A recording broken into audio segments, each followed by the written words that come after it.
What's happening, people? Welcome back to the Brothers Geek Out podcast. Two brothers about to geek out about some stuff that we watch, some exciting stuff, and stuff that's going on in the movie and TV show world, pop culture world, and give you some thoughts on some real world issues as well.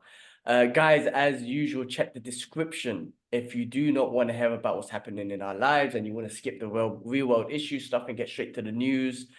You could check the description. It'll be the first thing there. It says Geek Out News Start here. Also check the description. It's going to have the timestamps of everything that we talk about. So you can skip to certain things and get our thoughts on what we're talking about, what we're geeking out about. Because as always, there's always fun stuff to geek out about in the world of movie and pop culture, and more specifically, the X-Men, which I can't wait to talk about later on. But other than that, always joined by Kibla in the UK. What's happening, bro? What's happening at home? How's the UK? How's life?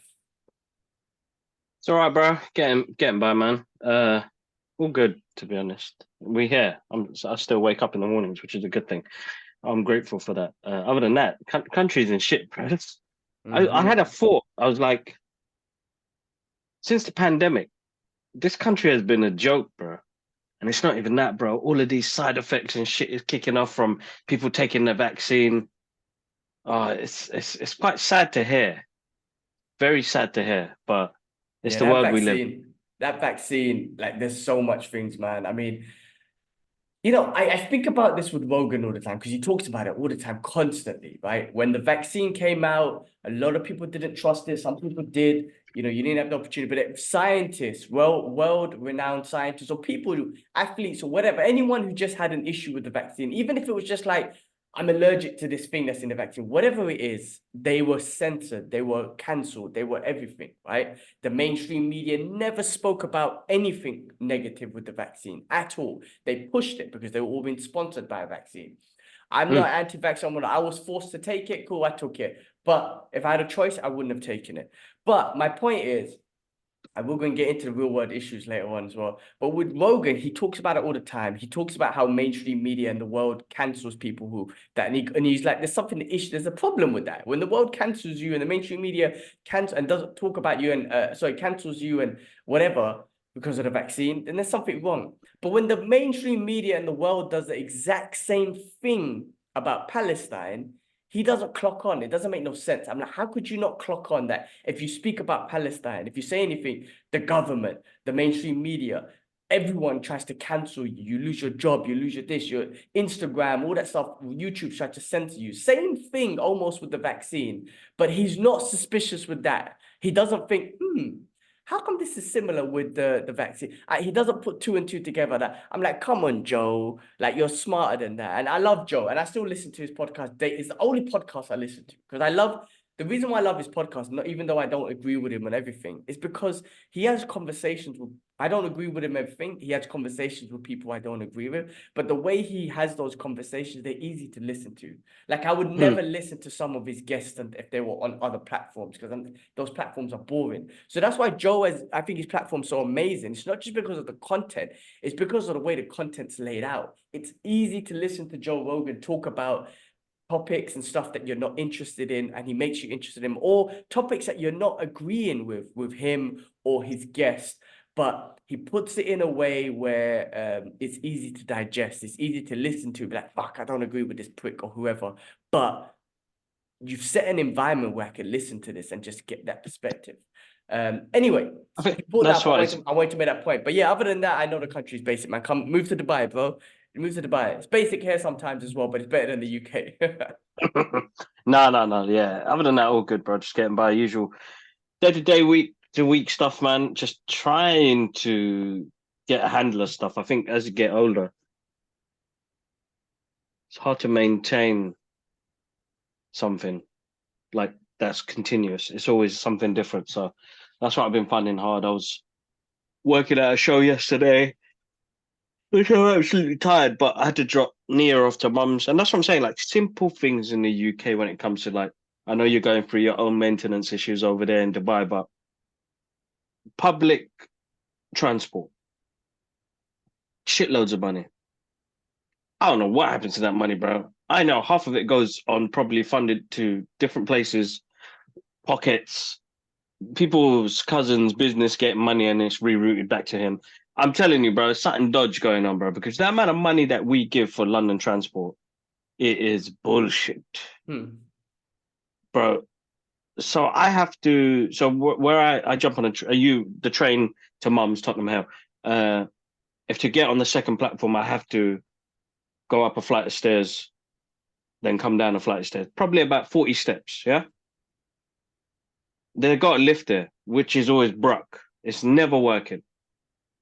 But the day I needed it, the lift's not working, bro. Both ways. Usually it's one lift that doesn't work, so it's all right to go up. It's either up or down a flight of stairs. I had to go by up a flight of stairs with a pram with a bag, bro. 2 backpacks.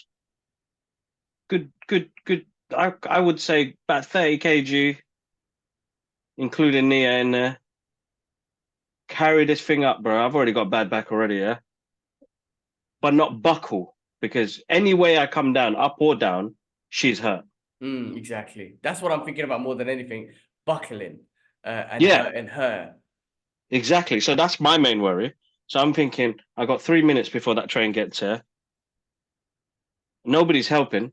That's the one great thing about the UK. You only have a handful of people. And I did it. The first flight of steps was fine. It was coming down, bro. Coming down. Going up, if I buckled, at least the wheels would have protected. Going down, bro, we both losing. Because I can't see what's in front of me. So I'm holding the pram because it was more comfortable to hold it where like I was cradling it. But I can't still see in front of me. So anyway, did it. Anyway, got on the train.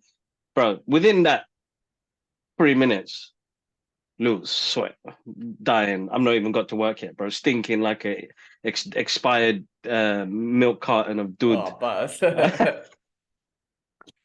you know when you get on the train, you're like, God damn, how am I stinking so bad? Did I have onion yesterday? Anyway, that happened. Got to Mum's. I was before like even the event starts, bro. I'm already shattered. You know what I mean? Up early trying to get the kids ready and the rest of it, and then it was like suddenly I leave Mum's house, and then this is where the good things happen. There's a guy cleaning the roads, old school Jamaican fella, and I don't know, something just told me, how's it going, bro? I hope you're okay, man. And he was like, yeah, good. And he was like, I couldn't ask for a bottle of water, could I? And I was like, there's nothing in the house, but I'll go buy you a bottle of water. My guy, it was hot. My guy got high vis on and sweating. Does hard work, man. I went to the shop, got him he only wanted a small bottle of water. I got him a big bottle of water and then I said, thanks, bro. And he goes, oh, man, good things will happen. Same thing. I thought, let me go grab a quick coffee near that coffee shop near Mum's house. Grabbed a coffee. I did see this poor woman come in and she was looking at the food. She was hungry. And I was like, man, I'm struggling as well. And she's hungry. I ended up giving her money to get whatever she wanted. So that was my second deed of the day. And I haven't even got to my workplace yet. You know what I mean? Struggling. And then I just go for it, man. But I did make some mistakes along the way as well. I tapped in twice, and when you're in a rush, that's the one thing that I think that they put pressure on in people in the UK is the rush, the rat race, bro. And that's what it was. I had my good deeds in between. That's the city. Yeah, all city vibes. It's horrible, bro. Yeah. Horrible. And everybody likes that, maintaining that type of lifestyle. Where this year I said I'll slow it down, which alhamdulillah has been working because I slowed down, and the training's gone up. But it's just like where you're in that mind frame of like I'm a bit more chilled out now. When you start rushing, you're like, this is stressful, bro. Like this is what I was doing a couple of years back, running around to get to West End, to do this, to do that, and I was like, I don't want to be that, man. I don't want to be that, man. That's the city life. That's the like the colonized life. We're taught that since school. Oh, you got to wake up at this time. You got to get to school at this time.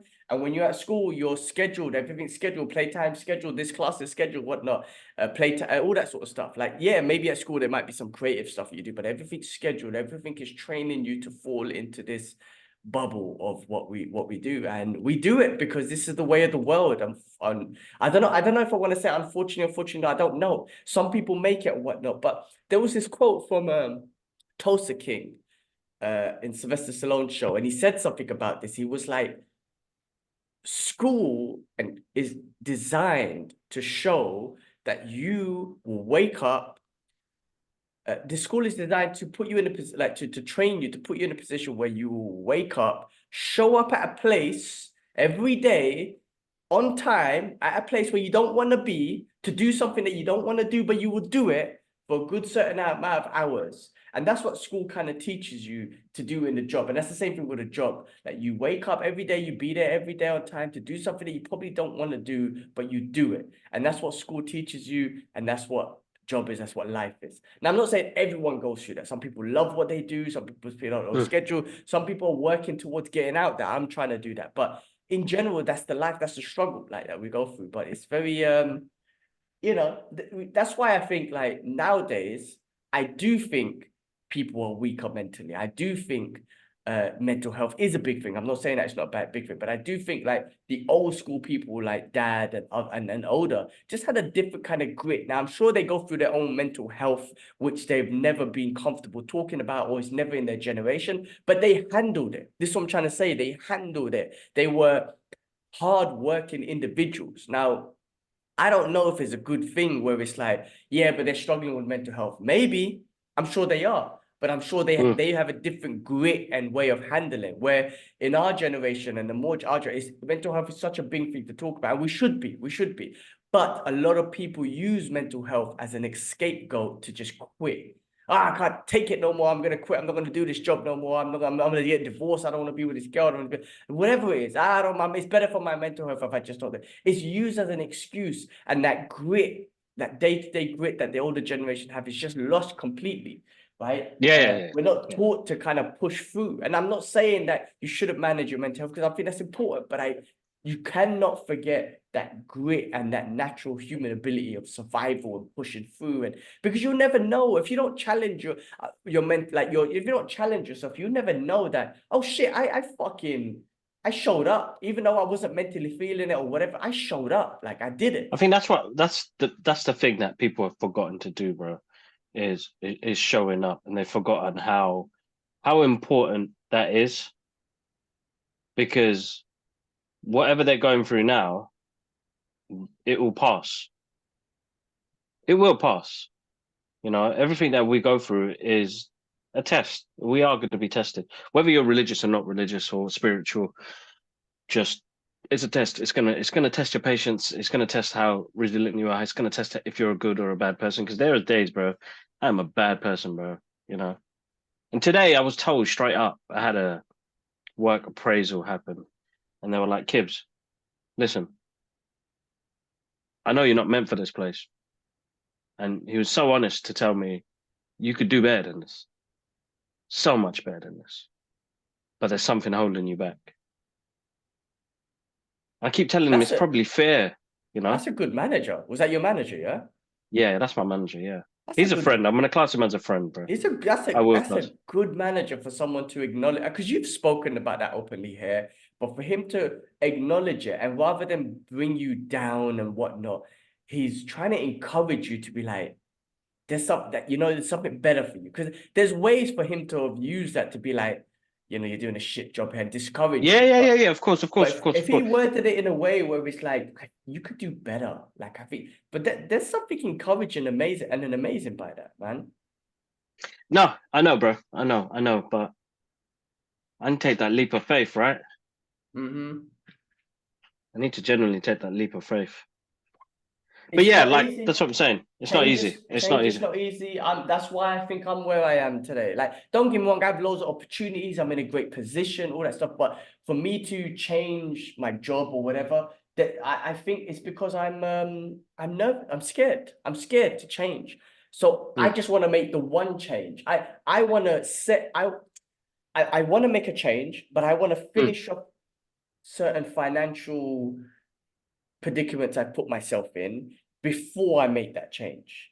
You see what I'm saying? And then I will just make that one change and I'm done. If I make a change now, I don't want to join, to be honest with you, I don't want to join a new company and build a reputation and, oh, I love it here and I love to learn and, do all that shit again. I don't want to do that and work 9 to 6 behind. I mean, I work my job, but, I don't want to, I've already proved myself for so long. I built everyone's trust. I work hard, I don't want to do that in a new company. So that's what I'm scared about, but that's what holds you back. Those sort of things hold you back. But, but I know it's about it depends though. I say take the step, but know what you want to get into and get into that. Don't take a step for any bullshit and just quit your job. Fuck it, I can't take this job no more and they go into some other bullshit. I don't think that's No, worth no, no, no, no, no, that's no, actually no. stressful. That's not worth it. Take the That's not worth it step, at all. yeah, take the step to something you want to do. No, exactly that. He said the same thing, bro. Take the step in exactly what you want to do. Go from there. And I think I need to be uncomfortable again. I need to start, like, I'm not going to jump ship. I got a mortgage and 2 kids, wifey to look after. I'm going to push forward, but I'm going to have to put some time in. I think I've got lazy because sometimes you just want to switch your mind off. And that's what I've become. I've never used it as an excuse. I've always got stuff done. Just, I think it's time to just more energy into where I need to go next. But yeah, other than that, bro, we got so much to do, so much to cover. There's some good things happen this week, some good things going to happen next week, hopefully, and we are continuously growing, bro. Oh yeah, What that's more could you nice. ask for? You know what I mean? That's nice. Yeah, we are, man. We are. It's very like it seems like very slow and steady, but sometimes it feels like there's no growth. But I'm so Mm. happy. I'm so happy that we just kind of pushing through because there is growth. Yeah. I don't know. I feel like most people will see this as no growth, and just give up. But that's the whole point about pushing through, doing what you love, doing fun stuff like this. And there is growth that's Shoot. happening, which is exciting. No, exactly that, bro. Exactly that, and it's just continue it from there, man. And I think personal growth as well, bro. We're all growing in our own ways. You know, we could go back to the podcast 8 years ago and be like, "Oh my God, was that us?"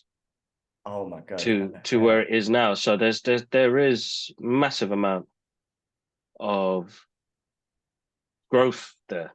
Personal, social. It's growing. It's growing, bro. It's growing. It's big. And our platform's changed as well, bro. Think about it. Like, we talk about so much more stuff now. It's not just jump into the geeky side of the world, but we're talking about ourselves and what else is happening and the rest of it. So what can we do? We keep pushing forward. We continue to do this. There's a lot of shout outs to do because there were some people that donated on Instagram recently for Palestine, which we'll jump into. But massive thank you to everybody who's donated so far. Please go to the links, go donate, and let's help them. All eyes on Rafa right now. All eyes on Rafa. It's happening. It's happening, but the more the world needs to know what's going on, and not through mainstream media. Yeah, listen, we'll get Let's straight go into into the it, bro. into the real world issues. Yeah. Free Palestine, free Sudan, free Congo. We can't forget about all the other places as well. But with Palestine right now, it's just, yeah, them. There are super villains on this planet, and we're seeing it. There's people in high, not even just in the Israeli government, in the US government. I just saw it this week Mm. again, guys. Always talking about it. Breaking Point, Mark Lamont Hill. Check those independent news channels out. There was this, I think it's like this US senator or something like that. Evil, evil, Mm. evil supervillain talking about Hiroshima, Nagasaki. I thought it was all right to do what we did there. So why shouldn't Israel do whatever they have to do to get the job done? Whatever they have to do. I'm like, you are evil. Like, Horrible, and and horrible and stuff. and the Western media. And even Joe Rogan, who I love all the time, keeps talking about China and Russia. They're gonna cause nuclear wars. And the crazy guy that they call in North Korea. Really? Like, yes, maybe, but what about America? What about Israel? What about the country who has dropped nuclear bombs on a country. The only country in the world that's done that. What That's about, right. That's right. Yeah, what about the countries that are talking about we should just do it to Gaza, Israel, and America? I'm talking about not just regular people. We're talking about high-end people. Like a regular college student can say, "Free Palestine," expel him, never hire him, cancel this individual. But when a senator or someone in power or something like that can say that in either government, it's like, oh, well, yeah, oh, well, you know, it's okay to do. It's okay. You know, there's no issues there. Like, I read that book from Noam Chomsky about, you know, the Cold War and the possible nuclear war back in the 70s and Cuba and whatnot. It was a Russian individual that made a decision to say, let's just move our nuclear weapons. We don't want this nuclear war. A Russian, right? Who has the only ones who's speaking about dropping nuclear bombs? Who's the only one who's ever done it?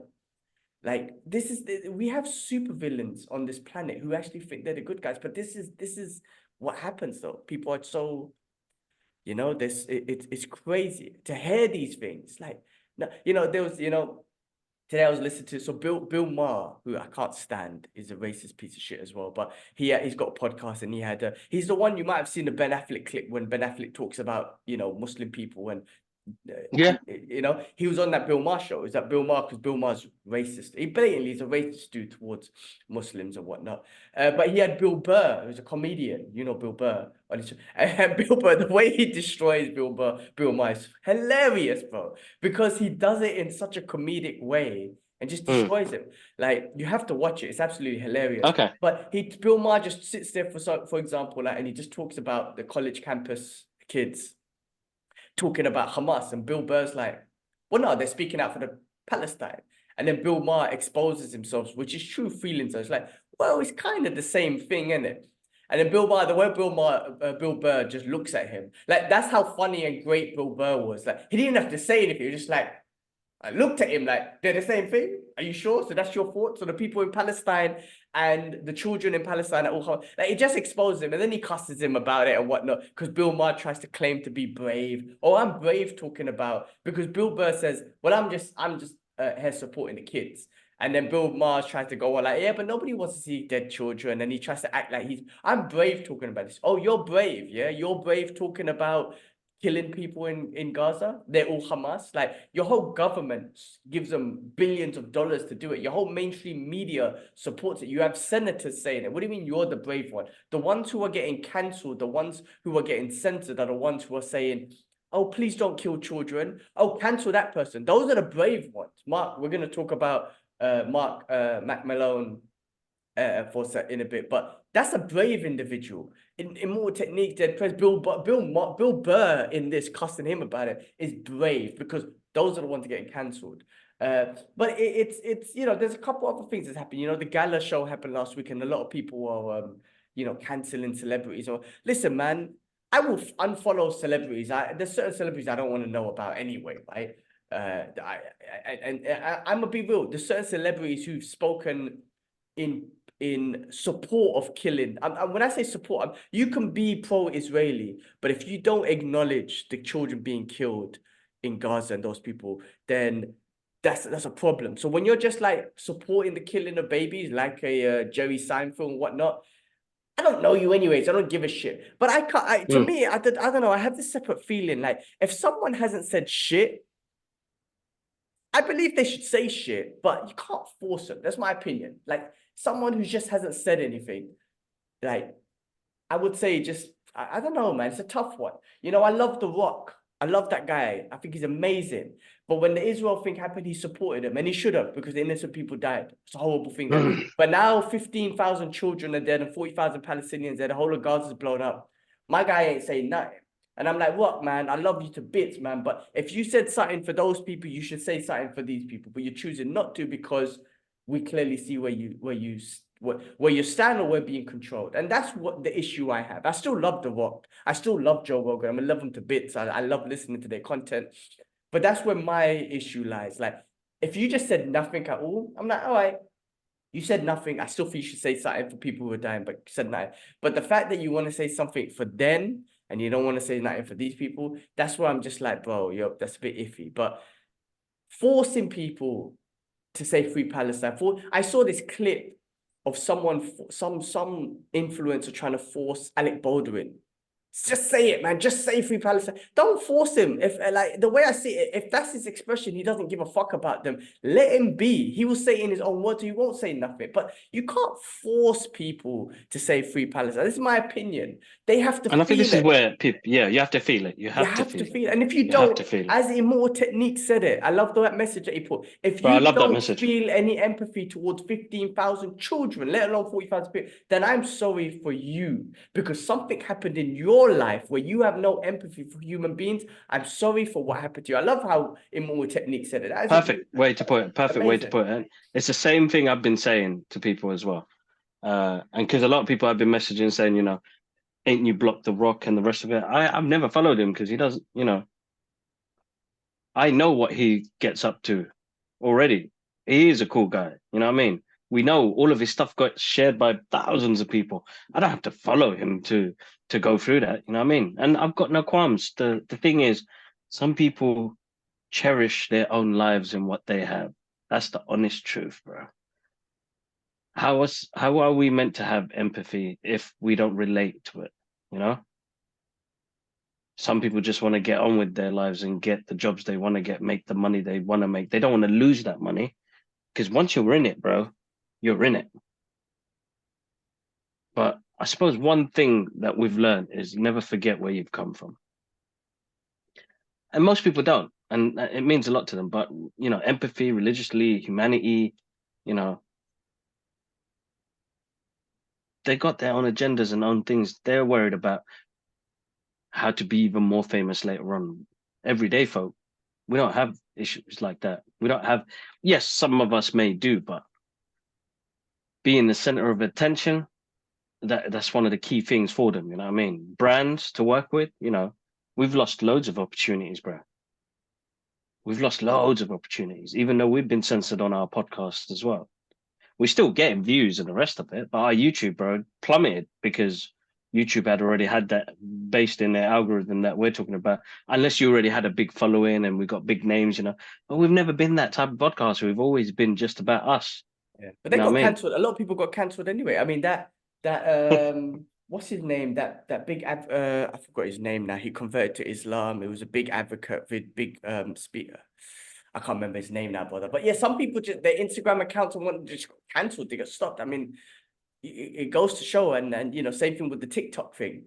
Like I'm not on Mm. TikTok. I don't follow that shit anyway. But I'm not on it. But a lot of kids, the reason why they're really canceling TikTok is not because of China spyware and all that. I mean, listen, the government's following you anyway. Like I like the way Joe Rogan put it. Joe Rogan like, I'm not on TikTok. I don't want the Chinese government following me. I rather have the American government follow me. Like at least he's honest with that one. But it's not because of that. It's not just because of the data. They don't give a fuck about the data. They do care about the data, but they don't give a fuck about that. It's because kids were learning about what was and seeing what was happening in Israel, in Gaza. You know, the whole ICJ South Africa court case was a lot of videos taken from TikTok, what these IDF soldiers were doing, the war crimes that they were doing. So it's all of that. It's all got to do with that. It's got nothing to do with data. It's got a part of that. Data collection is a big commodity, yes. But it was more to do with Israel. All of a sudden, we got a TikTok problem. I think there was another senator or someone who said, oh yeah, we got to ban it because of Israel. They could see what they, you know, because of Gaza, they could see what they're doing. It's come on, it's clear as day, man. Can't, you know, people are gonna find ways to find information. It's the beauty about the internet, man. People like, you know, it's a beauty of it. And you know, shout out to a lot of the South American countries who's already saying we recognize Palestine as a state. Shout outs to, you know, like Maldives, for example, is like, we don't want any Israeli money in our country, so they cut ties. No, you're not allowed to visit us. Like these countries, like shout out, like a lot of these countries are like they're losing ties with Israel. Again, like whatever their government's doing, they is unfortunately the innocent people of Israel. And there's a lot. You got to watch some Of of innocent, yeah. Zateo or whatnot. He's had ex-IDF soldiers. He's had a few settlers on his. There's a lot of even not just Jewish brothers and sisters, because they again remember the Jewish religion is separate. There's a lot of anti-Zionist Jews. There's a lot of post-Zionists who are not Zionists. Loads of them. There's loads in Israel. That CNN, bro. Oh my God, CNN. I can't believe they did. They just revealed a story, which I'm surprised. No, I'm not surprised, but it's not on mainstream media. They're about concentration camps in Israel. Like CNN done that. So that's been exposed out. They should be all over the mainstream media, but of course not, because it's Palestinians. We're allowed to do inhumane things to them. But the world is seeing it, and they're losing so much, man. And again, the whistleblower for that CNN thing obviously had his face covered and everything. He was an ex-IDF soldier. So again, I pray, because Allah has guided some of those people, IDF soldiers who've done horrific things. Allah has guided them to see what they're doing is wrong. And I pray for those. I pray for more. For them to see more, man. Honestly, hopefully, I don't know, man. The government has really destroyed that country. I know they're killing the Gazans, they're killing the Palestinians, and they're literally destroying them and taking their lives. But they've destroyed their own country. They really think they've grown from this? No, you've No, bro, destroyed no, so much they've ruined it. ties, and you've destroyed so much reputation, and the whole world is against you, like literally. And it's a shame for the innocent people of Israel. Even seeing some of these terrorist settlers who are destroying all the aid and everything that's been going to Gaza. They're destroying it. It's all over camera. None of the mainstream media are talking about. There's little children. These people have corrupted their children to, destroy all the aid. This aid that's supposed to go to feed innocent people in Palestine. They're getting their children to do it. They keep talking about this thing about, Arab children are taught to hate Jews and all this bullshit propaganda they put out there. But this is clear on camera. And there are some, no doubt about it. But there's clearly some videos in Israel where they're teaching children to hate Arabs and whatnot. And in that video shows it, stepping on their aid and throwing their aid. I mean, this should be all over mainstream media news, but it is not, because they're dirty, brown Palestinians, and that's just the way the world is. But the way the world is seeing it, the whole world is seeing it, and the global south is seeing it. And man, I'm seeing loads of things about this thing called BRICS, BRICK, which is like the global south countries working together and coming out of the US dollar. Something. This is big, man. China, Russia, South America. I think India's part. I don't know where India sits. They're a bit racist as well. But all these big countries. And Russia made a comment saying if Middle East join and just come out the US dollar and join BRICS, that will destroy the US dollar. I mean, the US dollar is already impacted, but there's this thing going on. The global south is picking up a lot.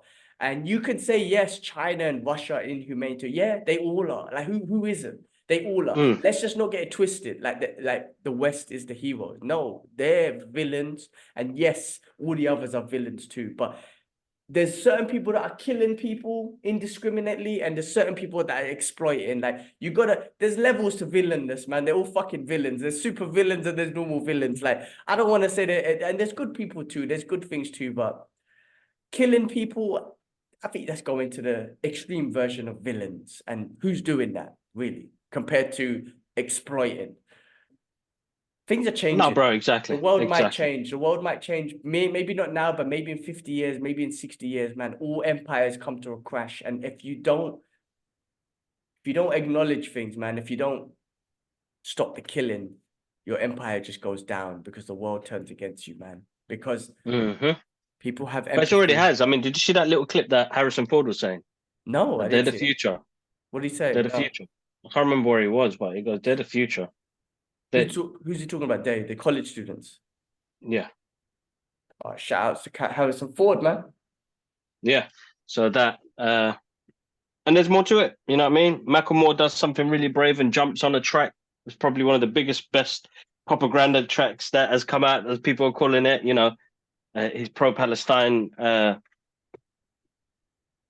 diss track to the US government. Shout outs to him, man. Shout outs. Love him. And I'd never listened to any of his stuff before, I'm gonna be very honest with you. But I'm a fan. Like, the fact that he used his platform to do that, the fact that he's donating the money to UNRWA. Listen, I was a Dead Prez fan, Immortal Technique. Bro, my 90s hip hop, or my hip hop was all about, I love storytelling, but I used to fucking listen to Dead Prez Die, Get Free or Die Trying. Like, I don't want to use this word, Religiously, but innit? religiously. I don't want to use the word, but Yeah. religiously. I used to have it on repeat, bro, because I used to Yeah. love the way I used to love the way Immortal Techniques would talk about the government so-called conspiracy, quotation marks conspiracy. Like, you know, I love that. So Mac Malone doing that, fucking shout outs to him, man. Love that dude. Respect to him, man. And fuck, man. Fucking DJ Khaled, you fat fuck. Sorry, man. I can't not pick on him. How could you have such a big following and be Palestinian and not do shit? And here's a brother who's not even Palestinian, is not nothing. And you don't have to be a human being and use his platform to do something. When I say amazing, there's a couple things. He uses platform to expose what's happening. He's got empathy for them. It's all of that. And he's donating the money. I mean, there's so much, man. Amazing to him. Love that dude. I mad respect to that dude. Yeah, no, definitely mad respect. I've been listening to that, guys. If you haven't heard the track, I'm gonna link it below. It's on YouTube. Macklemore. It's called Hymns Hall. It's about the students' protest, but it's about the girl who died in the car. Murdered. Her She was surname murdered. She was murdered. Sorry, she was murdered. By 6-year-old IDF girl. soldiers. 6-year-old 6-year-old girl. girl. You know, there was a CNN anchor that referred to her as a woman. Can you believe this? Yeah, This is no. the propaganda that, oh, it was a woman. She was a 6-year-old girl, you fucking inhumane villain. Like, how Yeah, could you villain, even? bro. She's a villain. That anchor, and a lot of these anchors who they should be tried at the Hague as well, man. They are villains. You called that 6-year-old girl that was brutally murdered. But brutally murdered, you said she was a woman because what you're trying to do is when you say girl, you know, people get a bit more empathy. When it's a woman, it's like, oh, she's innocent, but it's a woman, you know. But when you say a little 6-year-old girl, that's heartfelt. So, you know, the anchors are smart, not smart, but they find that part, called her a woman. Fuck you, you I've seen that clip. Yeah, no, Sorry, I've I get seen. emotional. I get fucking emotional. Click on the link, guys. As Immortal Click on Techniques, the links. I'm sorry for what happened to you, bitch. Exactly. That's the main thing. That's the main thing. I'm sorry because some people are still not recollecting it because they have to get through their almost everyday lives. But I'm telling you, man, this has destroyed me the past 6 months. Sleeping, seeing, knowing that it's still happening this long, and that track there alone, bro, it tells a story, bro. It tells a story, and that's amazing. That somebody who's learning about it that wants to let the world know about it and uses his platform like that, man. A lot of respect to him, bro. 100%. A lot of respect to him. So, guys, listen to it. The track's in there. The track's big as well. It's not even like it's a basic track or anything. It's a It is a great big track. track. It's a great It's track. a good track. So, Yeah. where everybody's kind of thinking about Kendrick Lamar and Drake having a beef battle while all of this madness is happening, you got a guy here who's sending all the money Yeah. to Palestine. And he wants it. Yeah. Shout outs to it just came to my I have to say shout outs to Low Key as well because he had loads Oh, of yeah. tunes and he's a big advocate as well and he used his platform and his hip and he's told loads of stories as well with his hip hop. You know, I'm referring to hip hop specifically. There's loads of people, but shout outs to Low Key as well. That guy, his education level is next level. You know what I mean? I feel like he's gonna be like a future Norman Finkelstein. Hope so. Because Hope definitely. Norman Finkelstein, He's wicked well, he talks so slow and boring, but I can listen to his facts all day. all day. There's something about him and his facts. I can listen to all day. He's fucking amazing. Shouts to him too. No, definitely. But yeah, guys, listen to the track. It's in the list below. Guys, please donate to the links in our bios. They need our help. All eyes on Rafa. Please, don't matter what faith, what religion, where you're from. Keep the people of Palestine in your prayers. Please keep them in your prayers. It's so important that we have them on our minds. We can't be this sick and we can't be this cold. You know, we can do so much more together. There's a march happening on Saturday. I'm gonna show my face and show my support as well. Not march, demonstration. I'm not gonna say it's a march because people will use it differently, and because I'm Muslim, they'll probably say more things as well. But all right, let's keep moving, bro. Let's All keep right. moving. Let's keep All them in right. our prayers. Guys, free Palestine, free Congo, free Sudan. free, like honestly, keep all of them in your prayers. Keep everyone in your prayers. I mean, people who are suffering, keep in your prayers. All right, let's move on to some new. Oh no, some things we watch review. Let's not skip the good part, man. Fucking. Oh my God, I keep saying it, bro. X-Men 97. Oh my God. Listen, guys, spoiler alerts if you haven't seen it. Hopefully you have. Fucking hell, that last episode to finish the season. That was the end season finale, right? Wow. That's how they do it, bro. That's how they do it, bro. They gave us Wow. an endgame episode of X-Men They 97. did. They did. I feel like because it's all one does under Disney and Marvel now, man, the cameos, I'm gonna upload a short of my reactions, man. We're talking about Silver Samurai, who was still standing there waiting for the electricity to come back on many days. He was still standing there. You had Doctor Strange, you had Peter Parker, you had the 97 Peter Parker they put in there, Mary Jane. Mary Jane, yeah. Sick. You had Black Panther, you had a Cap and Iron Man, and you had Daredevil. But I'm not gonna lie, I was like, please show Punisher. They didn't, but I was like, please. But they didn't show Punisher. I was just waiting for Punisher to like beat up. Because no, Daredevil was beating up some street thugs that were causing. Yeah. I was like, please show Punisher. They didn't. That would have done me. That would have done me, but I would have exploded with joy. Such great cameos, man. And I have to say, the story. Alpha Flight. Alpha Flight, yeah, Psylocke was in it. Who's the other guy? I said it was Moon Knight, but it's not Moon Knight. Who's that? The cloak dude. Cloak and Dagger. Cloak and Dagger. There you go. Yes, Bro, some amazing cameos, and I have to say, like the story was amazing. Oh, there's one more thing that I have to say. Cable. He reminds me of King Rao. You know his tone, his face, his eye. He reminds me of King Rao from Fist of the North Star. Yeah. He looks like that, bro. And I'm like, he looks fucking good, man. Again, listen, man, the story, the relationship between him, that little emotional moment between Cyclops and Jean Grey when they were saying goodbye. Oh, that was too much, bro. That made me chuck up. Yeah, and bro, that was fucking brilliant. How do you do that in a cartoon? How do you do that in 45 minutes? How do you give us this emotional... Bro, oh man, there's so much to this episode, bro. Jubilee had a fucking shine as well. I'm like, Jubilee, let's go, Jubilee, with your little fireworks power, man. She had a little moment as well, bro. And Cyclops, a little strategy that he tried to use at the end, like, you know, like emphasize with this motherfucker, man. Listen, you had trauma when you was a kid. Let us help you, bro. Rogue, like, again, smashing this dude. His name is Gambit. Like, don't you forget it. Like, come on, Magneto. Bro, the animation looks awesome. Like, I always have to say, in my opinion, Japanese anime has been the best in regards to visuals, in regards to expression of power and emotion. I think they've done it the best.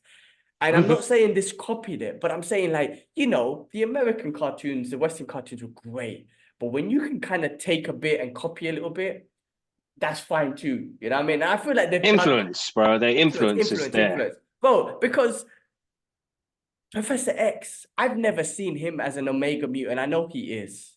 But this showed it, bro. He took over another Omega level mutant Magneto and got the electricity back in the world. I mean, but they showed it. They showed the power. They showed him grab him and wicked, bro. The whole episode was wicked. Very good scene.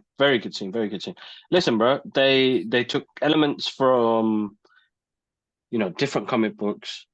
You know, I feel like the episode where they go back into their old costume and Asteroid M is a homage to the original Pride of the X-Men animation that we grew up on. I don't know if you noticed that. Oh yeah. The costume that they put on that was the previous. Yeah. So that's why I feel like that was a homage to that original one that we saw with the Australian Wolverine. But then, you know what? Yeah, I'm sorry to bring that up. I'm glad you brought that up because I tagged you in something today. And yeah, when you listen, this has the best soundtrack and intro ever. You never skip it. But that one had another great soundtrack. If you listen to the lyrics, bro, and the emotions in that guy singing, and then X-Men, bro, it's a fucking cool intro, bro. It's so cool. They don't like. You don't do that anymore. The only reason why this intro for the X-Men 97 is so great is because it's an old intro. If they try to redo it, it'll be rubbish. I'll tell you that now. But bro, yeah, that was a great one as well. Nah, listen, absolutely great episode. I can't think of all the good things that happened on that. I wanted to watch it a second time today. Hopefully, I get the chance to watch it. I had to watch it on my iPad last night because it got late. Everybody was asleep, and I was like, I can't sleep until I watch it. And when I did watch it, I was like, you know what? Like, I'm not gonna lie. I think it's the best thing that's come out of Marvel. No doubt. I mean, since Phase 3, I mean, Doctor Spider-Man, Sp No Way Home. Spider-Man, Far No Way Home was was awesome. I think since then, honestly, no, you know what? Since then, the best thing. It's hard to categorize them and whatnot, but since then, best thing. And we're talking about, when did that come out? 2021, end of 21, right? Yeah, under 21. Yeah, Best thing, so best good. thing, bro, best thing. I Sinister, man, fully my enjoyed guy it, bro. losing. Phoenix, we got Phoenix back. She's so fucking awesome. Like Sinister lose and Morph taking the piss out of him was hilarious. How do I look? You're losing, bro. That DNA's out, you lose, man. And then come on, man, come on. Setting up Apocalypse. As soon as I saw they were in ancient Egypt, 300 BC or whatever, I was like, oh my God, Apocalypse, man. Damn, he looked. This is gonna be interesting, man. It's, oh my God, I love it. I love it. I wish, It's you know, insane. I hope Absolutely. they bring it out every year. I hope they bring it out every year. I'm going to share the clip later on, and you guys already know if you guys seen the episode. I was lucky enough to have a conversation with Eric and Julia Lee Ward, who were consultants on X-Men 97, but they were the original writers and showrunners for the original X-Men cartoon. What a pleasure. But they, they already said it. They greenlit season 3. So that's coming along. I'll share that clip hopefully later on today. But amazing, man. Listen, bro, the moistness of this month has been sick with X-Men. Just people keep saying it's the nostalgia of it and the tune. I was like, nah, bro. Like, you go watch those original X-Men cartoons. Yeah, they were good. Look, I'm not gonna have no qualms with them. Season 5 blues with a bit of the artwork, but even the showrunner said it on the show as well. It started to drop in quality a little bit. You know what I mean? Bless you, alhamdulillah, bro. And then, but the stories, bro. Each episode has meant something. Each episode, there's no filler episodes here. Yeah. There's no filler episodes. They've gone in from episode 1 all the way to episode 10. They have gone in, bros. Did you see the end credit scene? Yes. Apocalypse comes up again. Yeah. Awesome. So it's interesting where they're taking this. And like, I know we've been talking about how excited we are. Like, there's more details to it but I'd have to watch it a second time around to capture what books they came from, where did they take it from, because it looks like it's bouncing around 3-4 different comic books. You got the Chris Claremont era, you got the Jim Lee era, you've got so many adaptations from what they've taken from the comic books, which made the comic books really good. But you've now made the cartoon, bro. What a fucking comeback, bro! So good. What Amazing. a fucking comeback, honestly. I can't it's hard to express like how they brought it back and just they made it the best thing right this year, honestly, since Spider-Man No Way Home, it's the best Marvel content that's come out, in my opinion. And maybe Deadpool and Wolverine will be the best thing because it's live action and whatnot, but overall, just in general, for something that's rewatchable, it's going to be X-Men 97, bro. Yeah. Yes, Deadpool and Wolverine, they're going to smash it, bro. Regardless, that's going to smash it. Yeah, there's going to be problems and the rest of it. I have had nothing bad or any negatives to say about X-Men 97. There are people popping stuff up, but it's not like it swayed my decision thinking, oh, you know what, I'm going to change my mind. No, bro, this moist. I'm still moist. I've watched several episodes multiple times already. So tonight, I can get moist, have some ice creams, and enjoy it. Oh man, that's the best. Good. I'm gonna do it this weekend. I keep saying to you, Wednesdays, it comes out Wednesdays, which is great, but it's my clean diet day. I want to watch it with a pizza or something like this, just to feel extra happy and whatnot. So I'm gonna do it this weekend, man. That last episode is so rewatchable. Everything, man. Magneto, man, just going back into his head and his childhood, trying to remember his parents. It touches on They real got deep. issues, They what's got deep. They happening touch on real now, world issues. and what's happened in the past with Germany and Excuse me. Nazis and the Jews and whatnot. It's heartbreaking that Magneto's gone through so much. That's why he is the way he is today, because human beings have let him down. The racism of human beings, the dehumanization of mutants, of him.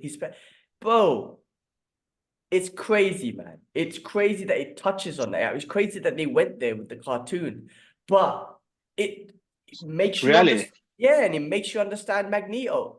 It makes It's you reality, bro. understand Magneto. And you know what? End of the day, he's a good guy, man. When he came back and he goes, Magneto still lives or whatever, and he in the asteroid. I'm like, Avengers, man. Like, you guys made a decision to fucking kill yourself. You threw the missiles up there for the thing to fall on you. Like, are you idiots? Like, what are you doing? I was laughing at that. I think that was a bit of a piss take. That they were in that episode, though. What do you Did you mean? notice that? No, Because tell me, what do you think? What was it? Savoca?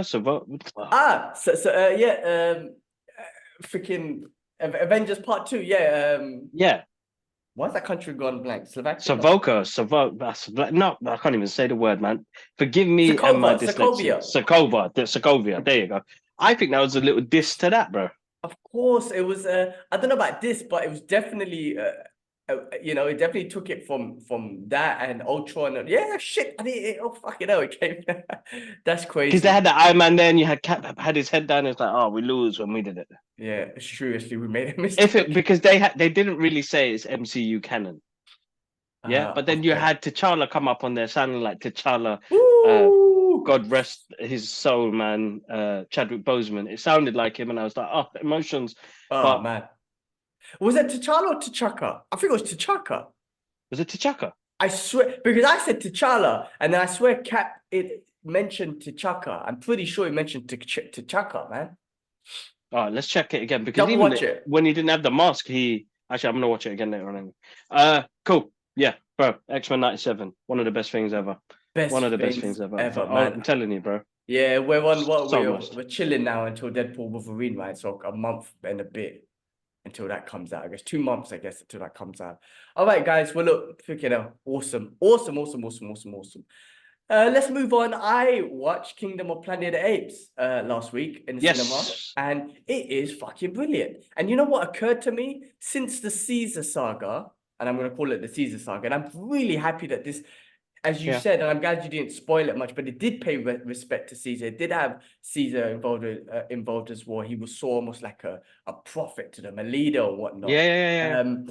But I have to say, the whole Caesar saga, including this one, are great fucking movies. They're all good. If you think about the Planet of the Apes movies since Sega, have all held, in my opinion, a high level standards, and none of them have really dropped where you're like, oh, what the hell happened with that? That's basic. Like, they were all great, and including this one. I mean, let alone the visuals and everything looks amazing, but just the characteristics, just like the story behind it, the hatred towards humans, the hatred towards each other, the tribes that they end up forming, just like humans Yeah. do.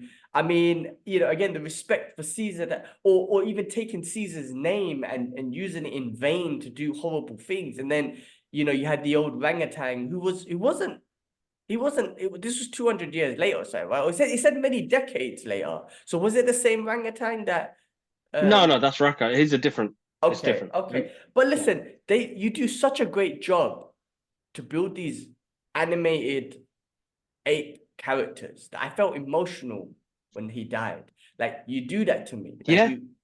you built characters where I'm emotional. Now this new character, what's his name? Noah. Noah. He's awesome, bro. Like, I want to see more. Caesar was a different guy. You're gonna have to take me. It's gonna take a bit of a time, but I was thinking about it. I actually loved Caesar, man, and his leadership. He was a fucking awesome character after I came out of this movie, and the fact that they were talking about it made me love him even more.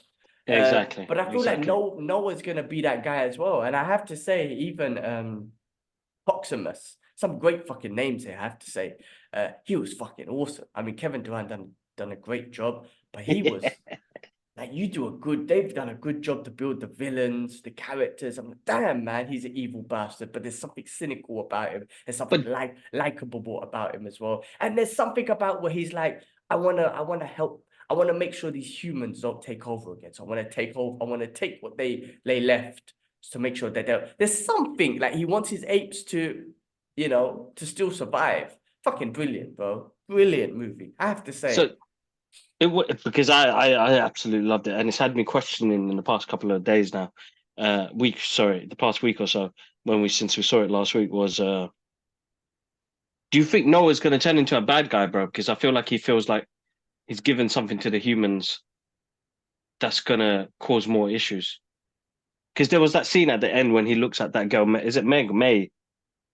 Yeah, mate. Echo. Anyway, I'm going to call it The Echo. Echo. Yeah. Yeah, because he had this look in his face. So it was like, did I do the right thing or not? That's an interesting point. He definitely was disappointed because Disappointed. Yeah, she had the gun ready to shoot him as well. So she definitely wasn't someone he could build trust with. Even at the end, she blew up that bridge, killing all of them. She didn't give a fuck about even Noah and his people. But it was Noah. It was his tribe, his upbringing, Caesar's beliefs of not hurting people that got Noah through. So I think with for Caesar to hand that thing over to Noah, to Echo, that chick. I think the Caesar sorry, for Noah to hand that thing over that was representing Caesar. I think that's the window that he looked out of when he was young from Dawn. oh, that's sick. I didn't even notice that. That's awesome. Yeah, bro. Great little Easter Yeah, egg. that's why they were like. That's sick. Okay. I think that's Noah accepting Caesar's way. So I don't think he's going to be a bad guy, but I think these, because they're making 9, breaking news. I'll talk about a news channel. They're making 9 of these. And do you know what? When you think about 9, you're like, holy shit, man, you're going to fall off the rails. I don't think they might fall off the rails with these movies. But I don't think these movies, I think they're all going to be the humans, I think, are ultimately going to be the villains again. In this one, it wasn't. It was, yeah, I mean, there was a little bit, but it was the other ape tribe. I reckon the humans are going to end up being the villains again, and I reckon they're going to build a storyline where humans do what humans do, and it's humans that I don't think can listen. It's everyone, but I think it's humans that can't accept differences. We can't even accept each other. Now I know they expressed it in the apes as well, but we can't even accept each other because of the way we look and all that sort of stuff. Humans are not humans don't accept mutants in the X-Men world. Humans are not gonna, and did not want to accept the apes in the apes world. It's humans that ultimately is the downfall, right? Yeah, it's like we can't accept each other. What that and the people who come in charge and they build rebellions or whatnot are the ones that want to turn, against something that's different. Even if they ain't doing shit to you or they can't do shit to you, there's still something about humans that we have. We're loving people. We're loving creatures. We're loving beings. But there's a dark side to us, boy. And these movies show it all. And real life world shows it all too.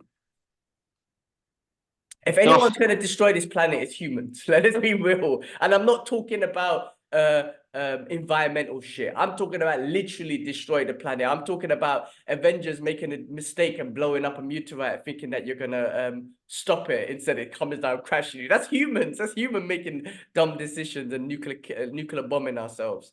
Go on, get it. Yeah. So great movie, man. Brilliant. Characters were amazing. You like a little dinosaur? Let her come in. Let her come in. It's fine. She's gonna walk around anyway. Hello, boo boo. Come on. She walks like when she crawls on all fours now, isn't it? Yeah. She's got this animal like walk she does right now. Well, I mean, Alara didn't crawl. She was a bum shuffler. Nia crawls, bro. She's like a spider. You're like a spider the way you go. Anyway, Shanaz, can you close the door? Thank you. Hello, Babu. Great movie, bro. I absolutely loved it. As I said, I think it's my second favorite movie this year, but we've got Furiosa next week, bro. So it's like, ooh, let's see what happens. So I've been hearing good reviews about that. Yeah, I read something that Hideo Kojima, sorry, fucked up his name, the guy who done Metal Gear Solid. He thinks Furiosa is better than Mad Max Fury Road, and he fucking loved that. Like he loved that movie, and he's like, I think this one's better. Like coming from him, Bloody hell. that this must be big. There must be something about it. Come on, bro. Mad Max Fury Road is a sick film. Best action film of that decade, bro. Regardless, I think it's in the top 100 Oh, brilliant. of like when it comes to action. That movie is insane. That's a full-on rush all the way through. What's happening, girl? What are you doing? So I'm looking forward to that. But no, I Kingdom am. of the Planet of the Apes. If you haven't had the chance, go check it out. You want to speak to Sasa? Kingdom Might of have the to leave Planet of the Apes. But yeah, Anything that one was else? good. That was all I watched, actually. Oh, no, I watched something else, actually, which was fun. I watched City Hunter. Have you seen it? Oh yes, no, I haven't seen it. I need So to watch it. Is good. it on the app? It's on the app. It's so Oh, good. check it. It's so good. So last week, Saturday, so I'm home alone, right? Mrs. Yeah. in Poland. I'm like, before she left, I'm like, yeah, boy, I'm gonna have a game. When she's gone, what I mean have a game, I'm talking about free time, do what I want. But I'm actually bored. I'm bored without her, right? And what I want to do is just get a takeaway and sit and watch a movie. So anyway, last week, Saturday, I was like, I wanted to go get some food. I found this place. They had a camel burger. I was like, let me try that. So I bought loads A of camel food. burger. Yeah. It was God actually damn, bro. tasty. The camel burger Yeah. was tasty. The rest of the food was basic. So I Yeah. bought food from there. I bought it back. The Van Damme movie was out. Van Damme, I love you to bits, man. Love all your old school movies. But the new Van Damme movie, I'm like, yeah, boy, I'm gonna eat this. Which one? What was it called? It was, what's it called? The Fury of the Night or something? I made that shit up. Let me check. But Darkness of Man. Darkness of Man. Yeah. So I was like, yeah, this is my evening. This is gonna be good. Bro, first of all, after the camel burger, the rest of the food was basic. While I'm eating Okay. the basic food, which I had to end up throwing away, that movie was basic. Sorry, Van Damme. It was so bad. It was so bad, and I just couldn't get into it. And I was like, no, man, force it. I watched like 45 minutes to force it because of Van Damme. Like Nick Diaz was in the movie. Shout outs to him. But it's just so bad. The narration, the acting, everything was just terrible. So I was upset, man. My evening was poor. And then I was like, man, I want to watch City Hunter. It wasn't on. I managed to find it. I found it. I ended up watching in English. The app didn't have it. The app had it in bloody in Spanish and subtitles. I rather wanted to watch it in Japanese with subtitles, but I ended up watching it in English. Bro, it's brilliant, bro. It's brilliant. It's a long story to get to how the movie's freaking awesome, bro.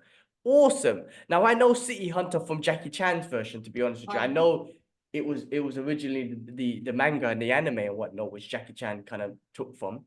But this was brilliant, man. They're really in my opinion, transforming these animes into real life, live action in a brilliant way, because not just it's the characteristics. It's some of the scenes, the comedy scenes. They're really bringing it out in the anime way. And he said, bro, the action is wicked. Like he's an expert shooter. His martial arts is awesome.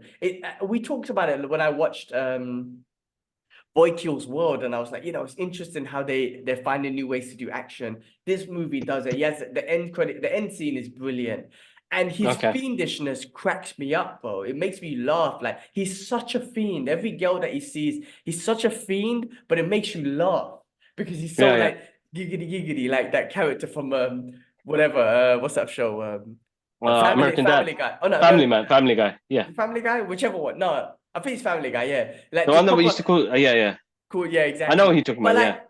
like Jiraiya from Naruto and Master Roshi from Dragon Ball. Like this Dragon Ball. fiendish guy, but in this movie, like it's funny, it's comedy. You know what I mean? Like he's such a fiend, but it's comedy. He's awesome. The movie is awesome. City Hunter, bro, you got to check it out. It's so much it's a fun. film, right? Or is it a series? It's a film. Yeah, it's a film. Oh, I'm gonna check that out. I'm gonna actually X-Men and that later on. Hopefully, I'm off tomorrow, so yeah, definitely, I'll check that out. Cool. That sounds like. Oh, sorry. What did I see? Sorry, was there anything else? That's all I saw. That's all I saw this week. So yeah, shout outs to Paramount UK. You guys are absolutely awesome. Me and Alara got invited to a screening on Saturday, sorry, for Ryan Reynolds' new film. John Krasinski. Oh, bro, almost messed up his name, bro. How can I do that? People are gonna be upset. Oh, what happened there?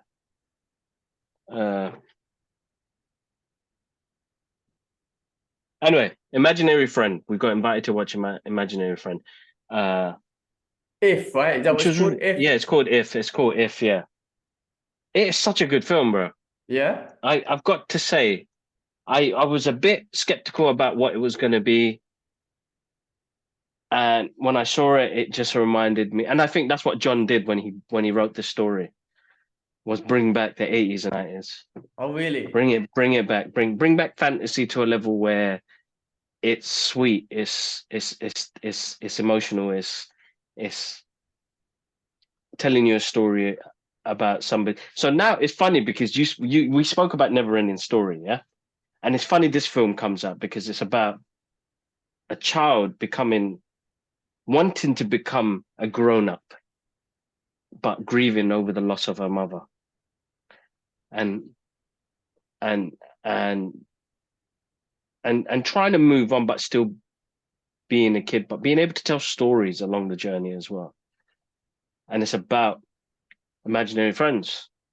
Bro, the shit is sweet, bro. Ain't gonna lie, bro. Alara as a 5-year-old will enjoy the visuals part of it, but as an adult, bro, I was losing that points, bro. Oh, You know when you wow. eat that cock popcorn and your throat starts drying out because you're getting emotional, and I suppose that's the one thing we've had quite cool with us as a family that keeps us young at heart is because we genuinely took our passions and stuff we love into our adult years. You know what I mean? We never really let go of it. You know what I mean? Mm. And yeah, man.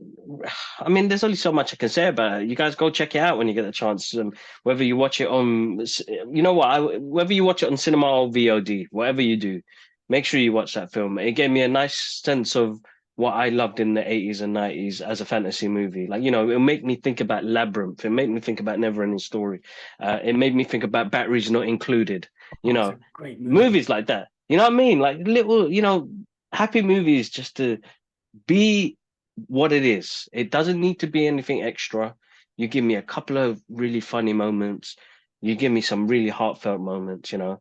And like, I don't want to spoil it, but it's a good watch, bro. I had a good watch.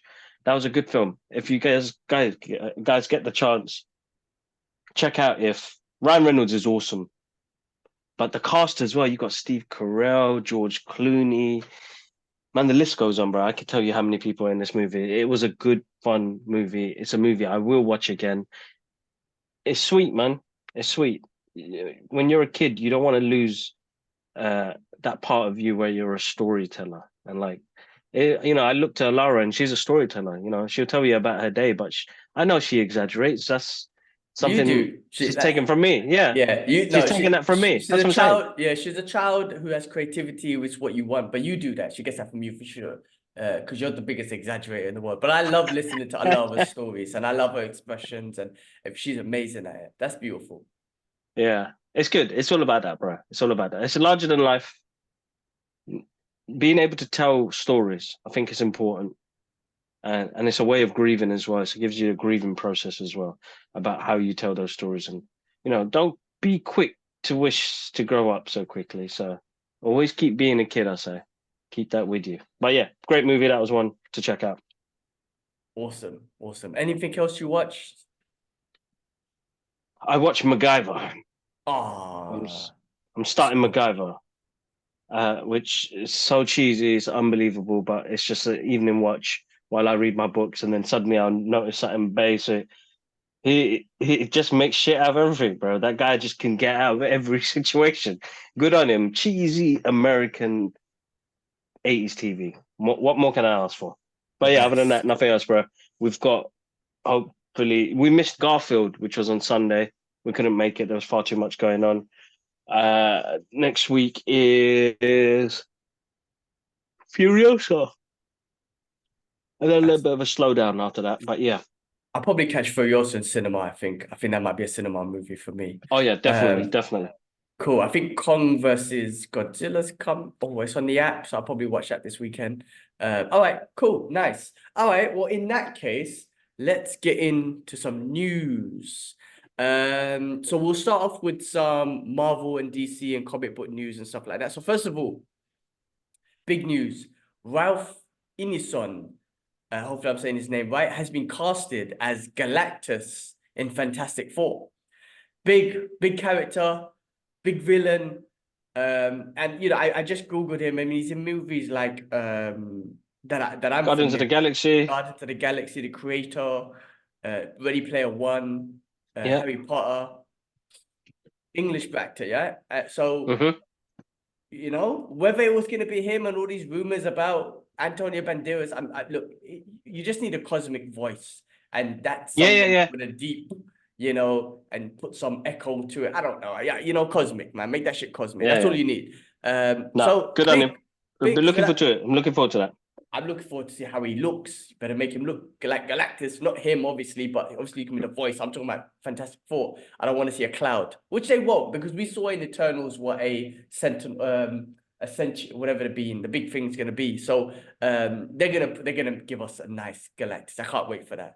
They will. On that, John Malkovich has been casted also in Fantastic Four. For which role, we do not know yet, right? I feel like Doctor Doom. I keep saying that. I've been commenting on everybody's posts, Doctor Doom, because it doesn't have to put him in the suit. They just use the voice. Use his voice, put the mask over him. He's got a great cynical voice. Yeah, he's got a very good voice, bro. Very good voice. Very good voice, I mean, that could work out. You don't have to show his face. I mean, Doctor Doom never shows his face anyway, right? So you can, But John Malkovich, Fantastic Four, so they're building on that. All right. Big news that I kept on seeing. I don't know if it's true yet, but Chris Evans, obviously, we're talking about him coming back, but there's all these rumors about going back to what we spoke about after Endgames we spoke about this before, a possible TV series of him, giving back the stones back and stuff. That's one of the rumors that keeps going around. We spoke about that before. Or maybe he'll just show up in Secret Wars again. I mean, that might be good. The show I'll watch, I would definitely watch it. I would love to see Cap back. But, you gotta let you still introduce us to a new Cap. I'm definitely gonna love Chris Evans' Cap if he comes back, but make sure maybe he comes back in the new Cap as a flashback or something like that. Would be awesome. That could be cool. Listen, man, Sam needs his lover. Let him take the screen for a bit. We need that, and I think he's really good. I think Anthony Mackie he has deep respect in that character. And he will do it justice, bro. I'm looking forward to watching that. Yeah. So there's that one. Spider-Man 4, apparently Black Cat's gonna be in it, so that might be good. He's related. Cool. We've seen what happens in the other one. Nobody knows who he is. I guess he's gonna start a new life. It'll be good for him to, introduce Black Cat. So that might be good. Nicolas Cage, live action Spider Noir. We spoke about this a while back, but it looks like it's proper official live action Spider Noir. It's an Amazon show as well, right? So they must have made a deal with Sony and all that sort of stuff. So that is exciting stuff, bro. He's awesome. Exciting. So definitely. I could see and visualize like just a black and white old school Dick Tracy type of yeah, definitely. Yeah. So that should be cool. All right. Marvel Television, that's going to be the new logo. And these are actually more Marvel content that's coming out, which I didn't know they're still going to do. But this year, Agatha All Along is going to come out. I think it's in September release or November release. So they're still looking to release that this year. I don't know if I'm excited about that anymore, but I'll definitely watch it. But it's going to come under the new Marvel Television logo. And they're still going to do Ironheart, which, in Black Panther 2, I wasn't a fan of her. But hey, listen, if you do it, I will watch it and we shall see what happens with it. I can't really judge it now. But right now, whether they do it or not, she's not a character I'm looking forward to be honest. But if you do it, I am going to watch it for sure. And then I'll judge it based on that. No, that's cool. That's cool. No, bro, Riri Williams will be back as Ironheart. So I'd be interested to see where they go with it. All right, cool. Carrying on with the news and moving to other movie news. Ted season 2. So looking forward to that. I told you how good that was. I don't know if you've seen it yet, but you need to watch it. It's so much fun. It's so funny. If you just need to see comedy, just watch that. It's hilarious. Cool. I will check it out. I saw stuff about a new Office series, if that's true. And if that's true, I've heard some rumors. I would love to see that because I love that show. That show is freaking hilarious, man. It's so good.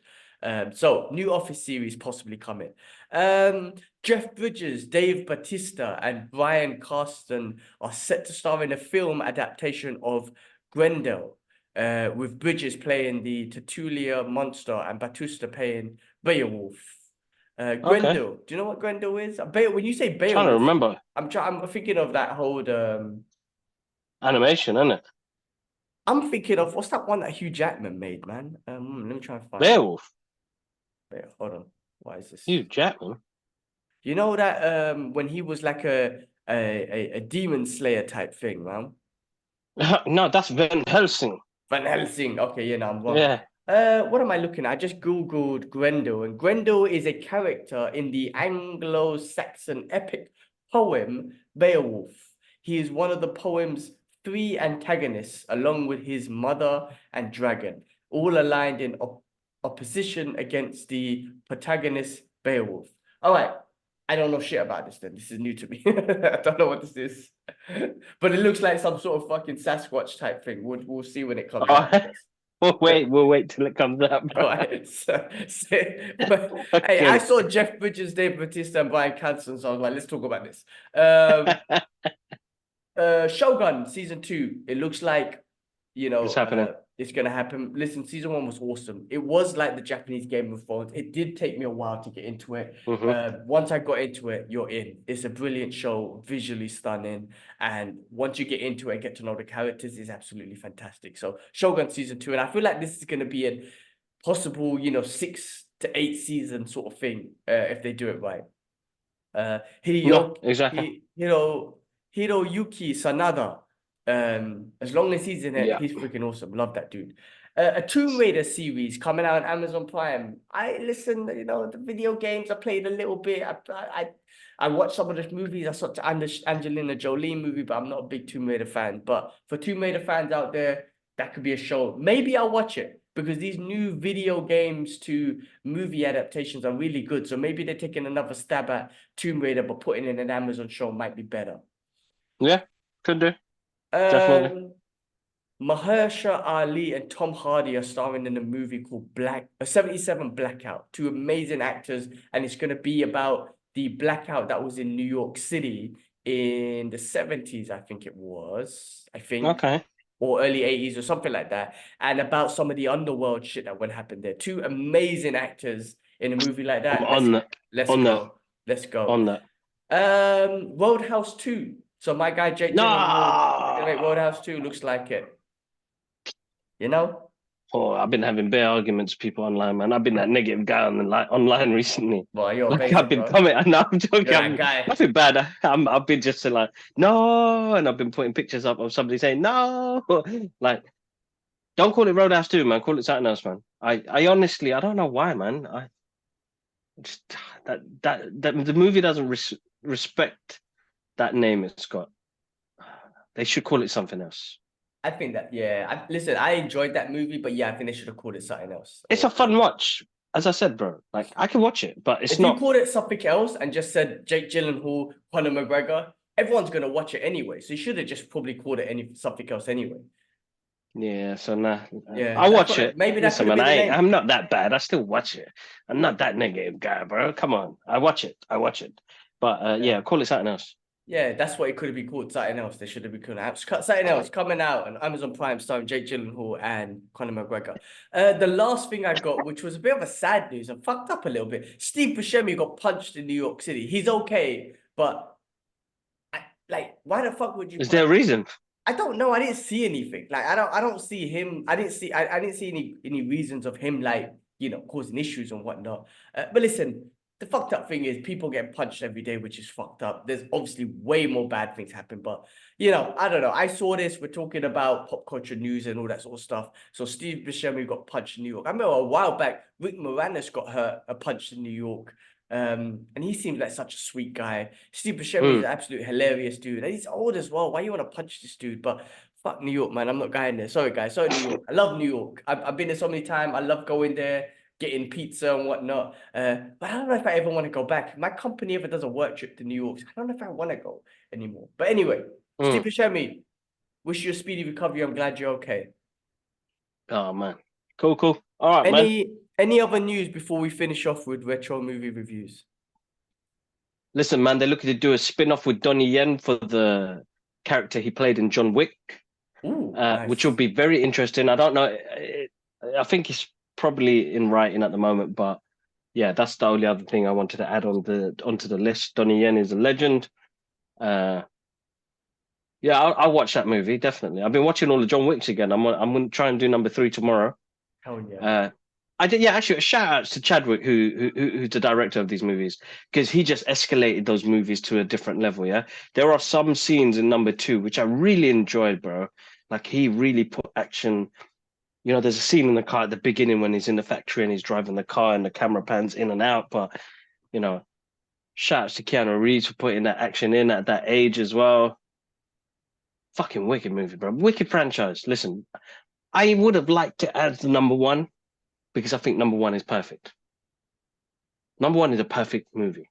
I don't need no reasoning. Don't need to know the background of this world. You know, I heard about the Continental being boarding. Like, I don't. That's why I never watched it because I was like, I don't want to know too much. But I like what you've done in the movies so far. So, if you're extending the universe, I know we're getting Ballerina coming soon. I can't remember her name, Eva Sutton. And then if they do the story on Donnie Yen, I'm in, bros. Donnie Yen will mash that thing up, bros. Yeah, yeah, and you know, Chad is looking to do the Ghost of Tsushima movie, so hopefully that happens and you know whatnot. So yeah, brilliant. Cool. Anything else? Any other news? That's it, brother.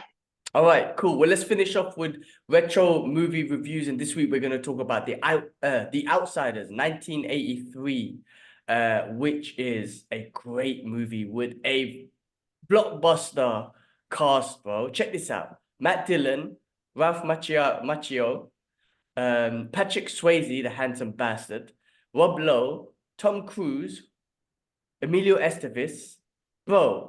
In fact, they're all handsome bastards in this movie. But this movie got me emotional, bro, because the love between the brotherly love between Daryl, Ponyboy, and Soda Pop. You know, when you watch that movie, you know their parents died. Patrick Swayze's character Daryl was just trying to. He doesn't know why to be a parent, right? It's about the greasers.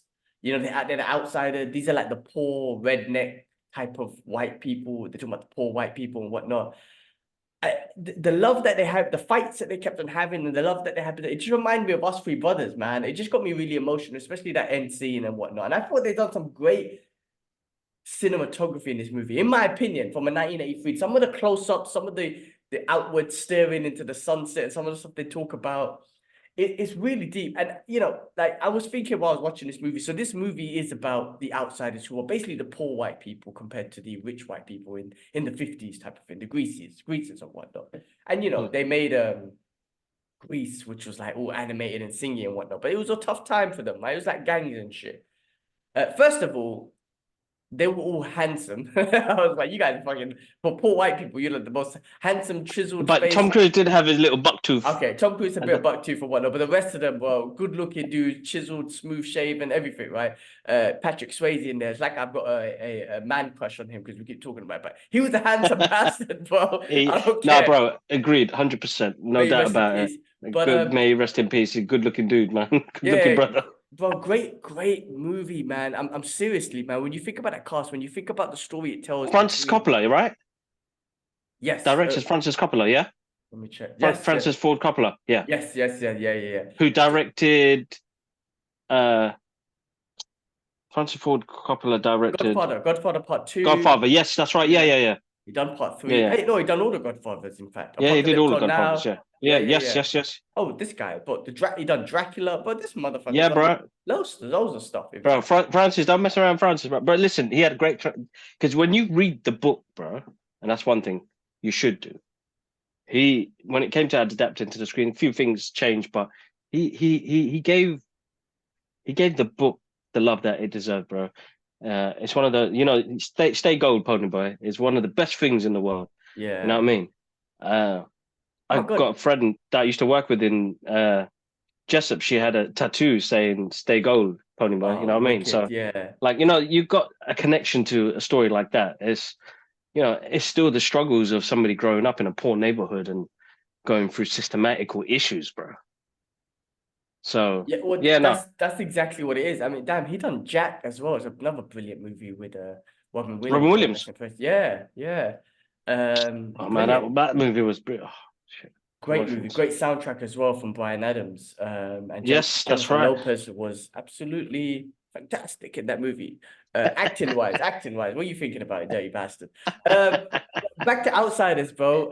Yeah, no, the cultural, the systematic issues, the outsiders, the dehumanization again in a way of these group of people because they are poor and they dress a certain way and they look a certain way and whatnot. And the rich boys, I can't remember what they used to call it, what they called them, it slipped my mind, just kind of like would, in fact, bully them because they were the outsiders and everything. And it ultimately led to, the killing, out of self-defense.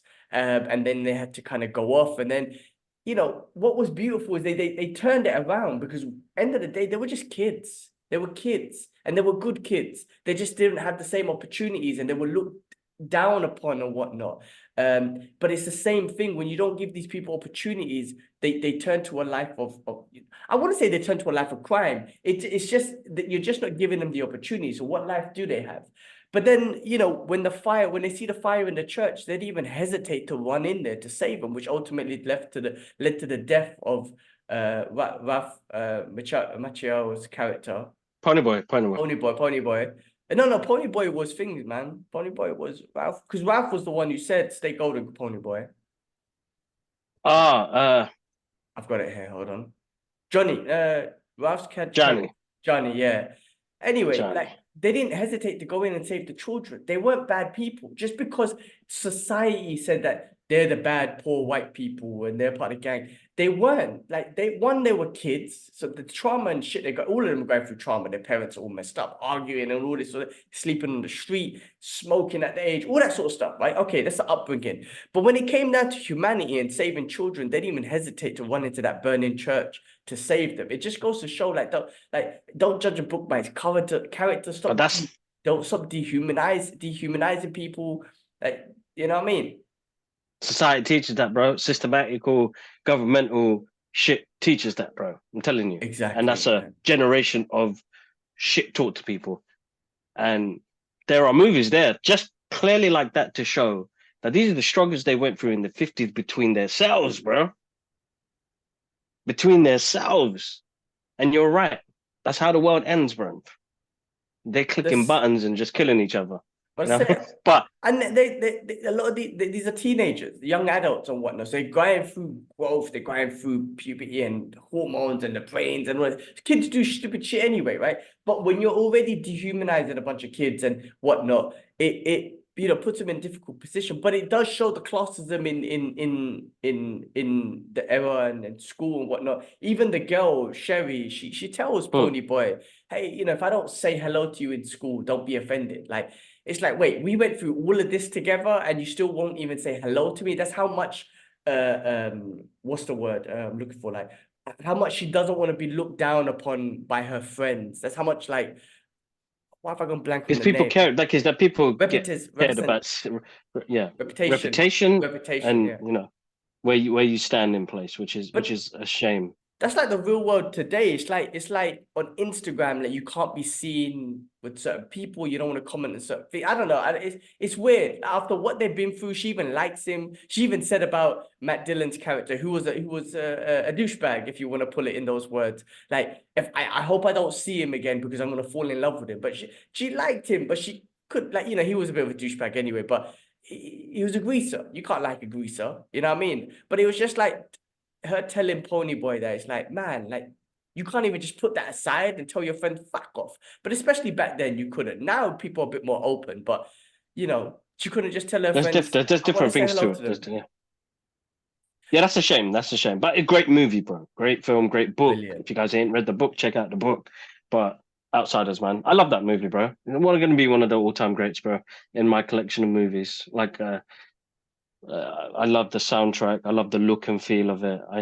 They really, really, really work like a bunch of brothers. I love that.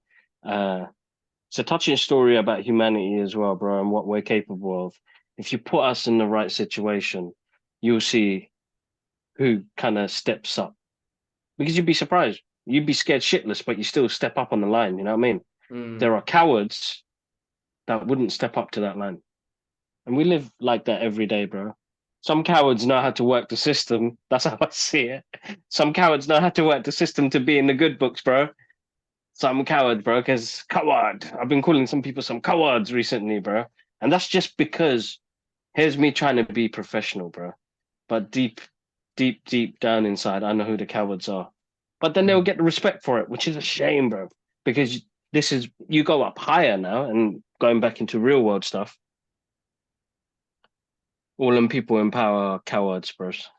Bunch Oh, of they're cowards, because coward they're villains, all man. They're they're the super villains, and villains. they are run by funding from other villains. Oh, You know what I mean? that's It's a syndicate. It's a syndicate. They're all gangsters, bro. At the end of the day, it's legalized gangsters, bro.